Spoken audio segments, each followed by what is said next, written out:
Madam Chair, pagtataksil sa tiwalang ipinagkaloob ng mamamayan, betrayal of public trust, yan ang ginawa ni Pangulong Ferdinand Bongbong Marcos Jr. at ito ang dahilan kung bakit dapat siyang ma-impeach.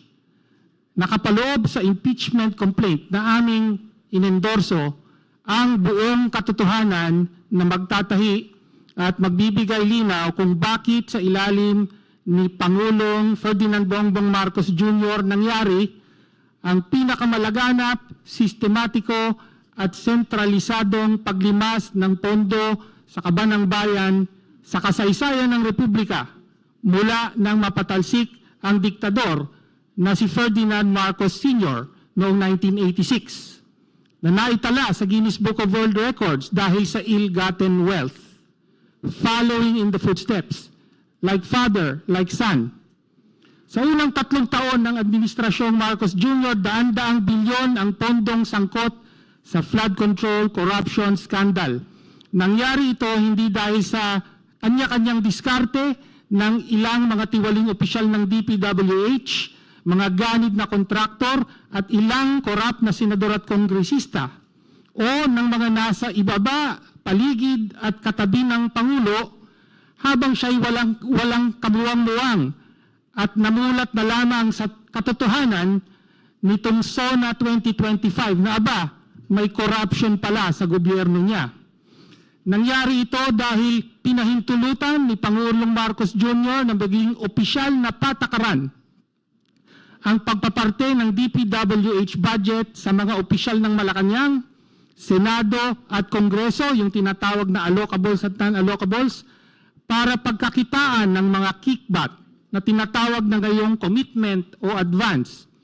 Ang pondong publiko napunta sa pansariling pakinabang. Yan ang unang pagtataksil ni Pangulong Marcos Jr. sa tiwala ng bayan.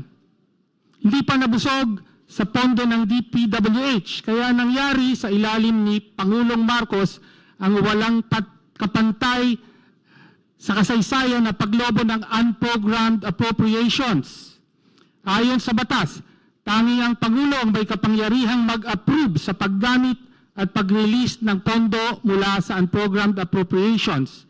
Ginamit niya ang kanyang discretion para aprubahan ang 213 billion na dagdag na proyekto ng DPWH kasama ang 111 billion para sa flood control na pawang napunta sa korupsyon.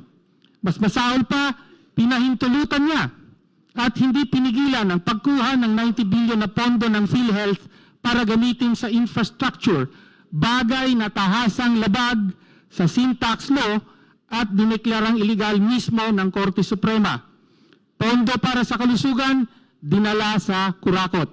Yan ang ikalawang pagtataksil ni Pangulong Marcos Jr. sa tiwala ng bayan.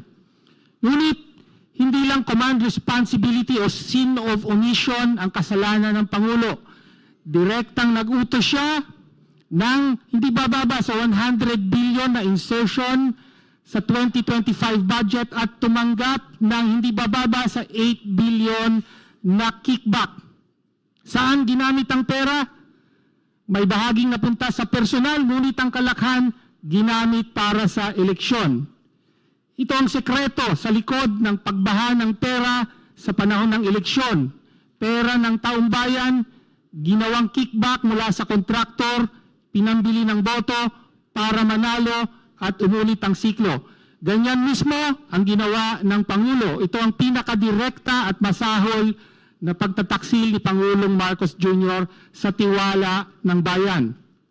Sa mga tagapagtanggol na nagsasabing siya nga ang unang naglantad ng flood control scam, paano mong sasabihin sangkot at pasimuno siya? Sabi ng mga nagrarally, Marcos, Duterte, walang pinag-iba. May batayan yan.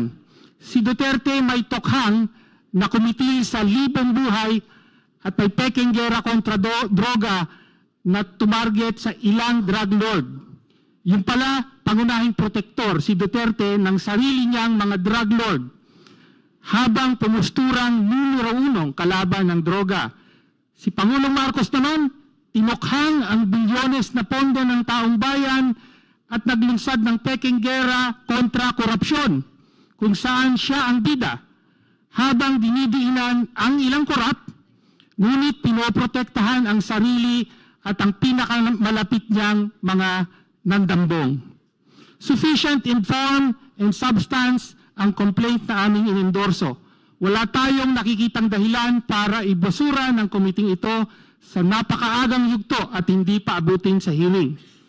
Nariyan lang sa tabi, nakatago sa publiko ang dalawang opisyal na merong mga resibo at ledger na magpapatunay sa direktang papel ng Pangulo, pagtanggap niya ng kickback at kung paano ginamit at saan napunta ang pondo. Maaari silang pasalitain sa pagtuloy-tuloy ng impeachment proceeding na ito.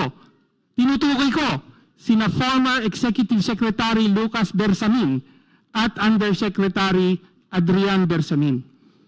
Ito ang buong katotohanan. Si Pangulong Ferdinand Bongbong Marcos Jr. ang pinakamalaking isda sa flood control corruption scandal. Ginawa niyang command center ng organized plunder ang Malacanang. Inagaw niya ang pondo para sa kalusugan ng mamamayan, para sa kickback ng ilan at direktang nag-utos ng 100 bilyong pisong insertion para tumanggap ng kickback. Malubhang pag-abuso ito sa kapangyarihan ng pagkapangulo at pagtaksil sa tiwalang ipinagkaloob sa kanya ng mga Pilipino. Dapat siyang ma-impeach.